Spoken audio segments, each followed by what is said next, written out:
പ്രതിപക്ഷ കക്ഷിയായ CPM-ന്റെ നേതാവ് സഖാവ് പിണറായി വിജയനോ മറ്റാർക്കും കേരളത്തിലെ ഒരു രാഷ്ട്രീയ പാർട്ടിക്കും നാളുകളിൽ അവരുടെ മുഖ്യ പ്രവർത്തന അജണ്ടയായി ഈ പരിസ്ഥിതി പ്രശ്നം, പാരിസ്ഥിതികമായ വിഷയങ്ങൾ ഉൾക്കൊള്ളിക്കുന്നില്ലെങ്കിൽ മുന്നോട്ട് പോകാൻ കഴിയില്ല എന്ന് നിങ്ങളെ സാക്ഷി നിർത്തി പറയാൻ ഞാൻ ആഗ്രഹിക്കുകയാണ്.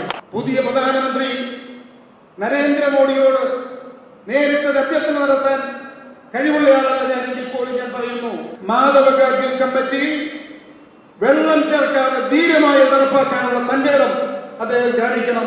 എന്റെ നിലപാട് കേരള സമൂഹം അംഗീകരിക്കുന്ന സുവർണ കാലഘട്ടം വരും.